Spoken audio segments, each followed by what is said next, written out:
जी तो बिस्मिल्लाहिर्रहमानिर्रहीम अस्सलाम वालेकुम dear students, welcome back to our YouTube channel Smart Academy and this is Farhan.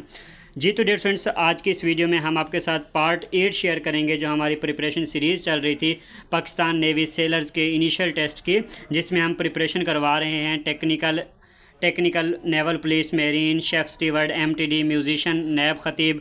इसके अलावा जो आईटी की ब्रांचेज़ है और जो पीटी ब्रांच है, तो सब की प्रिपरेशन हम अपने इस यूट्यूब चैनल के ऊपर करवा रहे हैं। और आज हम आपके साथ पार्ट 8 शेयर करेंगे। ऑलरेडी हम 7 वीडियोज़ अपलोड कर चुके हैं। हर वीडियो में 25 MCQ शेयर करते हैं और जो है ना टोटल हम 160 MCQ शेयर कर चुके हैं 7 वीडियोज़ के अंदर।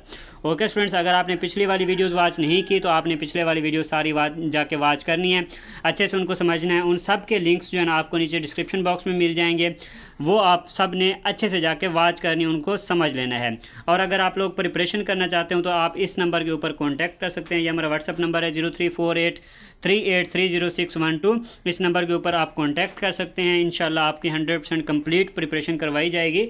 आपने जो है ना व्हाट्सअप के ऊपर मैसेज करना है, उसका तरीका हम आगे चल के आपके साथ आपको बताएंगे कि आपने किस तरह से मैसेज करना है। चलते हैं जी अपनी आज की वीडियो को स्टार्ट करते हैं। अगर अभी तक आपने हमारे यूट्यूब चैनल को सब्सक्राइब नहीं किया, चैनल को लाजमी से सब्सक्राइब कर लें और नीचे डिस्क्रिप्शन बॉक्स में आपको हमारे फ्री व्हाट्सअप चैनल का लिंक मिल जाएगा, आपने उसको भी जाकर लाजमी से फॉलो कर लेना है। वहाँ पे भी हम काफ़ी सारी इन्फॉर्मेशन और अपडेट्स वगैरह शेयर करते रहते हैं सेलर्स की, और जो बाकी मुख्तलिफ जॉब्स आती हैं तो सब की वहाँ पे जो है ना इन्फॉर्मेशन हम शेयर करते रहते हैं।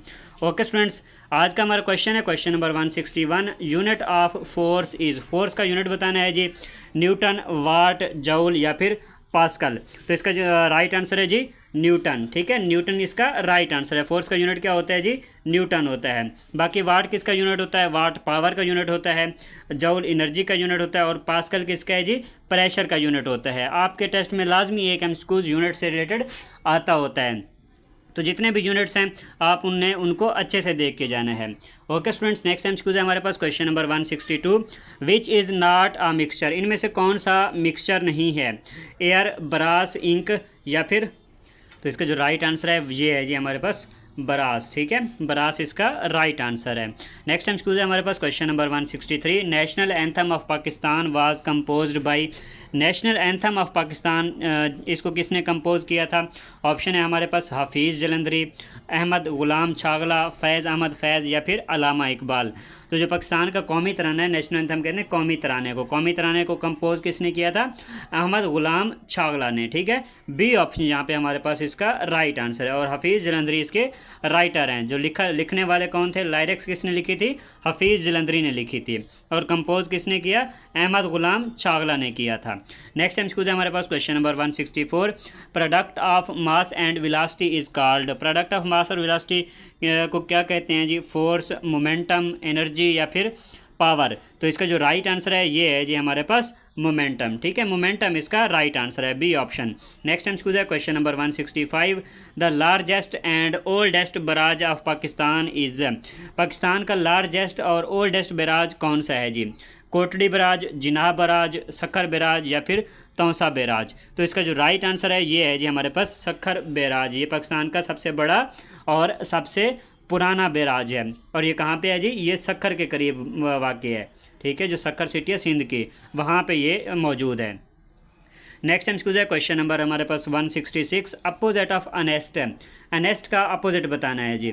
ऑप्शन है हमारे पास जेंटल, हार्श, रिजेक्ट या फिर डिसअनेस्ट। तो देखें अनेस्ट का क्या मतलब होता है? ईमानदार। हमने इसका क्या बताना है जी? अपोनेंट बताना है, अपोजिट इसका वर्ड बताना है। तो देखें इसका जो राइट आंसर बनेगा ये बनेगा डिसअनेस्ट, ईमानदार, बेईमान। ठीक है, ईमानदार और बेईमान, तो ये इसका जो है ना हमारे पास इसका राइट आंसर होगा। नेक्स्ट MCQ है question number 167। Which law states that V is directly proportional to I। ये देखें ये है हमारे पास V is directly proportional to I, ये फार्मूला है जी। ये जो इस लाइन में बात लिखी हुई है ये बात लिखी हुई है। यहाँ पे क्या कह रहा है जी? ओहम्स लॉ है, कॉलम्स लॉ, फैराडेज लॉ या फिर न्यूटन्स लॉ। तो ये कौन सा लॉ होगा जी? ये ओहम्स लॉ होगा। ठीक है, कौन सा लॉ होगा जी? ओहम्स लॉ होगा। ए ऑप्शन यहाँ पे हमारे पास इसका राइट आंसर बनेगा। ठीक है, V is directly proportional to I। अगर ये हम प्रोपोर्शनल ख़त्म करेंगे तो ये हमारे पास जो है ना ओहम्स लॉ का फार्मूला बन जाएगा। V is equal to I R, ये बन जाएगा। ओके स्टूडेंट्स, नेक्स्ट एमसीक्यूज है हमारे पास question number 168, point of intersection of coordinate axes is called. Coordinate axes के जो पॉइंट ऑफ इंटरसेक्शन होता है उसको क्या बोला जाता है? वर्टेक्स, ओरिजन, मिड पॉइंट या फिर नोड। तो इसको क्या बोलते हैं जी? इसको ओरिजन बोलते हैं। अच्छा, ये एमसीक्यूज हमारे पास मैथ का एमसीक्यूज है। अब ये हमारे पास दो जो ना एक्सेस क्या हैं जी? एक्सेस हैं, एक वाई एक्सेस है और एक एक्स एक्सेस है और एक वाई एक्सेस है। ये इस पॉइंट पे एक दूसरे को इंटरसेक्ट कर रहे हैं, ठीक है। ये बिल्कुल सेंटर वाला पॉइंट है, यहाँ पे एक दूसरे को इंटरसेक्ट कर रहे हैं। अब इस पॉइंट को क्या बोलेंगे? इस पॉइंट को बोला जाता है जी ओरिजन, ठीक है। ये हमारे पास कौन सा जी? ओरिजन, इसको ओरिजन बोला जाता है। नेक्स्ट एमसीक्यू है हमारे पास question number 169, floating of a ship on water is due to. अच्छा, जो पानी की सतह के ऊपर जो फ्लोट करती है शिप, उसको क्या किस वजह से होती है? ये इसके पीछे की क्या साइंस है? Newton's law, Archimedes principle, Ohm's law या फिर पास्कल्स लॉ। तो यहाँ पे कौन सा लॉ इस्तेमाल होता है जी? यहाँ पे आर्शिमीदस प्रिंसिपल यूज़ हो रहा होता है। ये चीज़ क्या होती है जी? आर्शिमीदस प्रिंसिपल को फॉलो कर रही होती है, ठीक है। जहाँ पे एक फ्लोटिंग जो शिप है, जो पानी के ऊपर तैरता हुआ जहाज़ है, जो पानी के ऊपर तैरती हुई कश्ती है, ये क्या फॉलो कर रही होती है जी? Due to Archimedes principle. B option हमारे पास इसका राइट आंसर होगा। नेक्स्ट एमसीक्यू है question number 170, yesterday a truck collided dash a bus. ठीक है, yesterday a truck collided dash a bus, to आ बस, विद आ बस, एट आ बस या फिर ऑन आ बस। तो इसका जो राइट आंसर है ये है जी हमारे पास विद आ बस, ठीक है। Yesterday a truck collided with a bus, B option जहाँ पे हमारे पास इसका राइट आंसर रहेगा। नेक्स्ट एमसीक्यू है question number 171, world's largest river is. दुनिया का सबसे बड़ा रिवर कौन सा है? अमेज़न रिवर, नील रिवर या फिर यांगजी रिवर या फिर मिसिसिपी रिवर। तो देखें इसका जो राइट आंसर है ये है जी हमारे पास नील रिवर, ठीक है। कौन सा सबसे बड़ा दरिया है जी? नील रिवर सबसे बड़ा दरिया है। अगर वॉल्यूम के लिहाज से बात की जाए, नील रिवर मतलब यहाँ पे लंबाई की बात हो रही है। अगर पानी के वॉल्यूम के हिसाब से अगर हम बात करें कि उस हिसाब से पाकिस्तान दुनिया का सबसे बड़ा दरिया कौन ऐसा है, तो वो हमारे पास अमेज़न रिवर होता है, ठीक है। इस हिसाब से दुनिया का सबसे बड़ा रिवर कौन सा है? अमेज़न रिवर होता है। ओके स्टूडेंट्स, यहाँ पे अभी हमारे 11 एमसीक्यूज़ कंप्लीट हुए हैं आज की इस वीडियो में और टोटल 171 एमसीक्यूज़ हो चुके हैं। तो अभी यहाँ पे आपके साथ एक बार व्हाट्सएप नंबर अपने शेयर करते चलें। जो बच्चे प्रिपरेशन करना चाह रहे हैं, कंप्लीट प्रिपरेशन करना चाह रहे हैं, तो आपने इस नंबर के ऊपर कॉन्टैक्ट करना है 034838306112। ये हमारा व्हाट्सअप नंबर है, इसके ऊपर आप कॉन्टैक्ट करेंगे। मैसेज करने का तरीका कुछ यूँ रहेगा कि इसमें आपने अपना, जब आपने मैसेज करना है, आपने अपना नाम लिखना है, अपनी सिटी का नाम बतानी है, अपनी सिटी का नाम बताना है और इसके साथ साथ आपने ये बताना है कि किस पोस्ट पे अप्लाई किया हुआ है, जैसा कि technical, naval police, marine, chef steward, MTD वगैरह किस ब्रांच पे आपने अप्लाई किया है। उस हिसाब से आपको जो तैयारी करवाई जाएगी, आपको उस हिसाब से तैयारी करवाई जाएगी। और जो आपको नोट्स प्रोवाइड किए जाएंगे, आपके सेंटर के हिसाब से आपको नोट्स प्रोवाइड किए जाएंगे और आपके जो पोस्ट होगी उस हिसाब से इंशाल्लाह आपको नोट्स प्रोवाइड किए जाएंगे। अच्छा सुन, यहाँ पे हम आपको क्या क्या चीज़ें प्रोवाइड करते हैं, जब आप कॉन्टैक्ट करेंगे, हमारा कोर्स ज्वाइन करेंगे, तो आपको क्या क्या चीज़ें प्रोवाइड की जाएंगी। तो इसमें आपको जो है ना topic wise PDF notes provide किए जाते हैं, ठीक है, टॉपिक वाइज। और इसके साथ साथ जो है ना आपको यहाँ पे मॉक टेस्ट लिए जाते हैं डेली बेस पे, हमारे ग्रुप में मॉक टेस्ट होता है। इसके साथ साथ आपको पिछले कोई 3-4 साल के पास पेपर शेयर किए जाएंगे और इसके साथ साथ आपको वीडियो लेक्चर यहाँ पे शेयर किए जाते हैं। तो ये सारी चीज़ें आपको इंशाल्लाह प्रोवाइड की जाएंगी, जिनसे 100% जो आपका टेस्ट होगा क्लियर हो जाएगा और आपको जो नोट्स होंगे वो इंशाल्लाह सेंटर के हिसाब से आपकी तैयारी करवाई जाएगी। ओके स्टूडेंट्स, तो इस नंबर के ऊपर कांटेक्ट करना है। बाकी जिन बच्चों ने अभी तक हमारे इस यूट्यूब चैनल को सब्सक्राइब नहीं किया हुआ, तो चैनल को लाजमी से सब्सक्राइब कर लें और नीचे डिस्क्रिप्शन बॉक्स में आपको हमारे फ्री व्हाट्सएप चैनल का लिंक मिल जाएगा, आपने उसको भी जाकर लाजमी से फॉलो कर लें। वहाँ पे भी हम काफ़ी सारी इन्फॉर्मेशन और अपडेट्स शेयर करते रहते हैं। स्टूडेंट्स, हमारा जो अब का टारगेट है, जो हमारे जुलाई के एंड तक का टारगेट है सब्सक्राइबर्स का, वो हमारा जो है ना 10,000 का जो टारगेट है वो है सब्सक्राइबर हमारे यूट्यूब चैनल के ऊपर। तो आप सब ने ये मिल के हमारा टारगेट कंप्लीट करवाना है। इंशाल्लाह हम जुलाई के आखिर तक अपने यूट्यूब चैनल के ऊपर 10,000 सब्सक्राइबर्स करने हैं। ओके, अभी हमारे कोई 6,500 सब्सक्राइबर्स हो चुके हैं। नेक्स्ट टाइम स्कूल है हमारे पास question number 172, to turn the table means. अच्छा, टू टर्न द टेबल इसका क्या मतलब है? To change completely the position of advantage, to lose, to surrender या फिर टू विदड्रा। तो इसका जो राइट आंसर बनेगा ये है जी हमारे पास to change completely the position of advantage. मतलब जो मौका होता है, जो वक्त होता है, उसको मुकम्मल तौर पे बदल देना। ठीक है, अगर कोई चीज़ आपके बिल्कुल एक उलट साइड पे जा रही थी तो आपने एक ऐसी कोशिश की कि वो बाजी ही पलट गई। यहाँ पे इसका मतलब है बाजी पलटना। ठीक है, हार को जीत में तब्दील कर देना, बाजी पलट देना। तो ये हमारे पास जो है इसका क्या मतलब बनेगा, to change completely the position of advantage.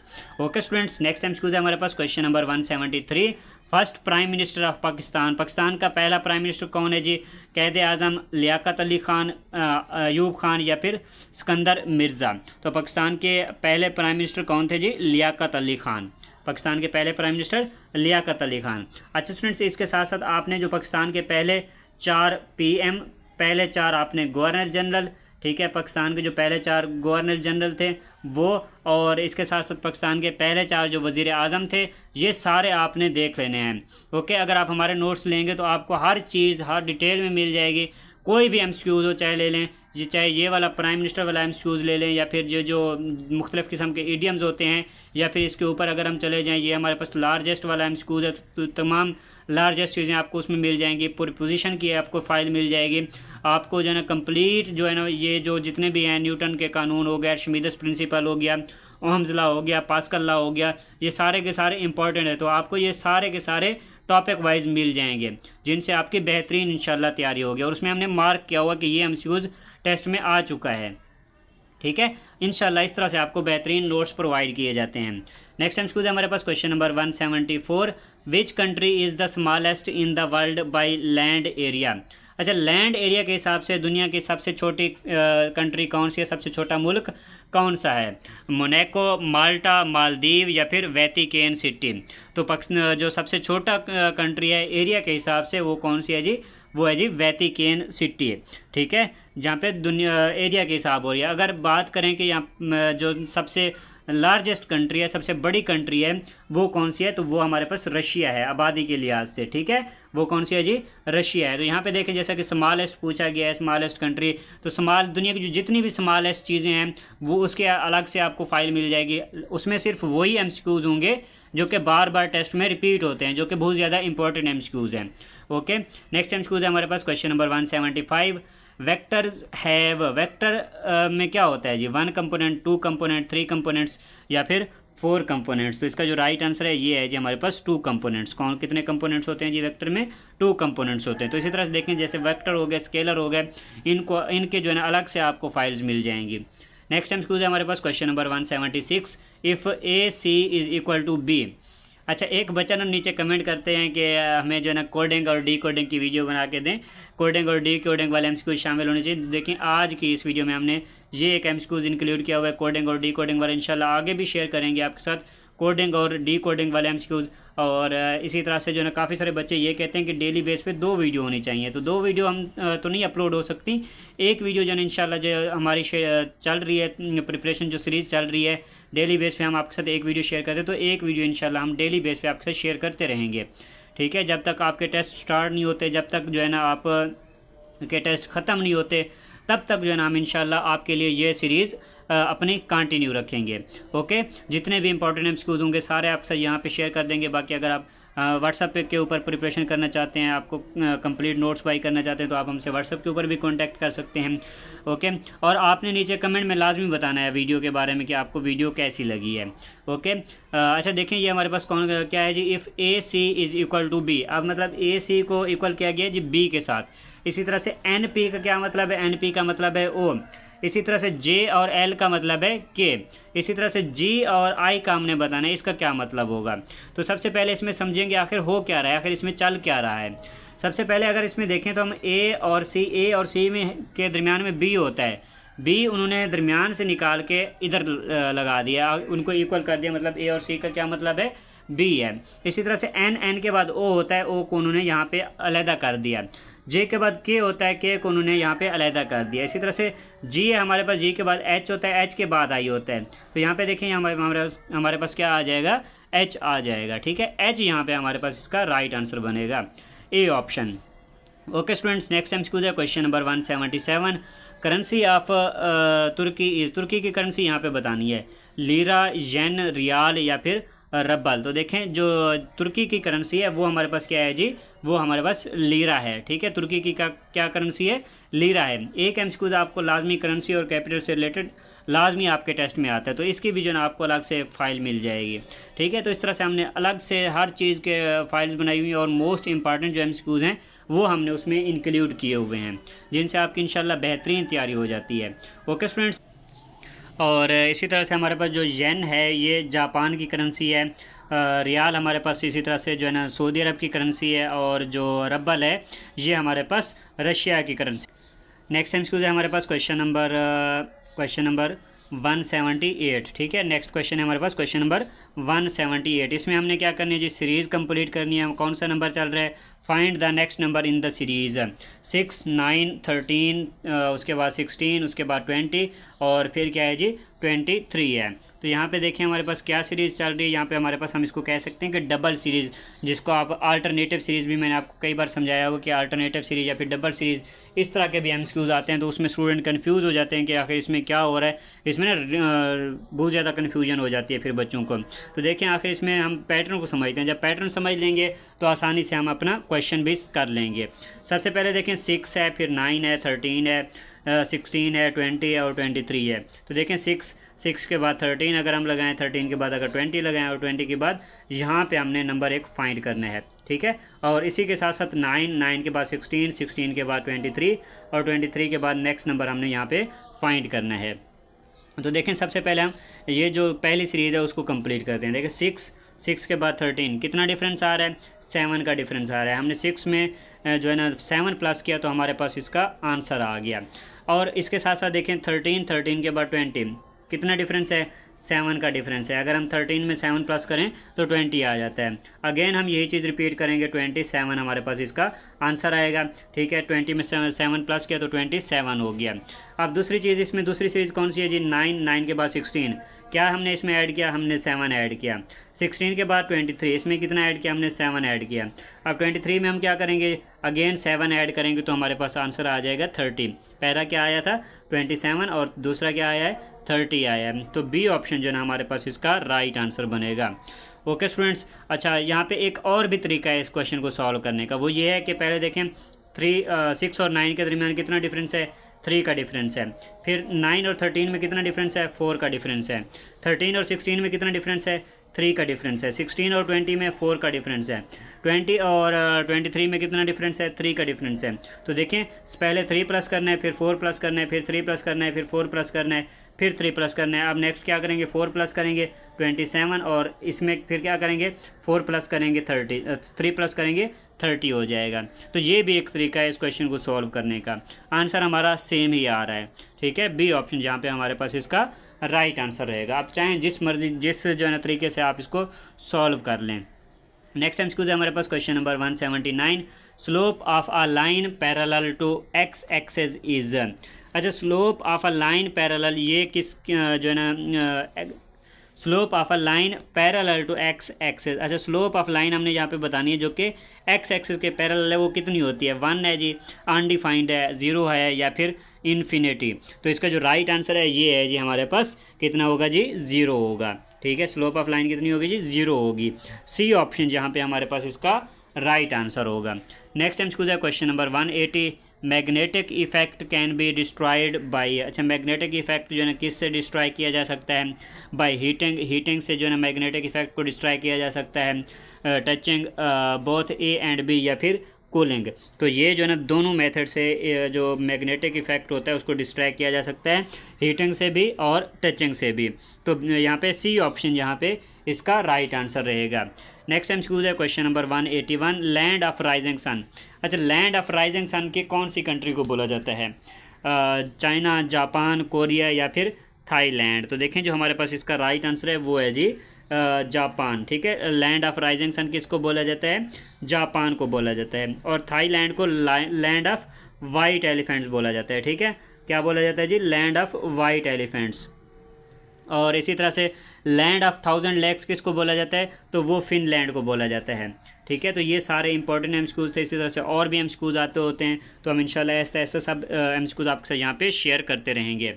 Next MCQs है question number 182, Anwar can always count dash my help, can always count on my help. तो ए ऑप्शन यहाँ पे इसका राइट आंसर रहेगा, प्रीपोजिशन वाला एमसीक्यूज़ है। नेक्स्ट एमसीक्यूज़ है question number 183, temperature at which a solid melts is called, एक ऐसा टेम्परेचर जिस पर एक सॉलिड मेल्ट होने लगता है। ठीक है, मेल्ट होने का मतलब है पिघलने लगता है।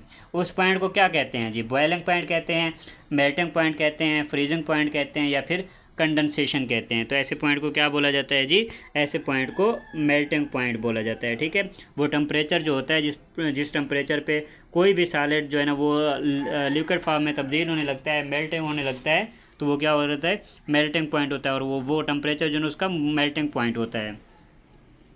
नेक्स्ट एमसीक्यू है question number 184, when a current carrying wire is placed in a magnetic field it experiences. अच्छा, when a current carrying wire is placed in a magnetic field, जब एक करंट कैरिंग वायर जो है ना वो magnetic field के अंदर रखी जाती है, इट एक्सपीरियंसेस, ये क्या चीज़ वहाँ पे महसूस करती है, वहाँ पे उसको क्या चीज़ महसूस होती है, gravitational force, magnetic force, electrostatic force, या फिर न्यूक्लियर फोर्स। तो इसका जो राइट आंसर है ये है जी, हमारे पास क्या होगा जी, मैग्नेटिक फोर्स वहाँ पे ये फील करेगी। ठीक है, क्योंकि वो कहाँ पे रखी गई है, मैग्नेटिक फील्ड के अंदर रखी गई है, तो उसको मैग्नेटिक फोर्स वहाँ पे महसूस होगी।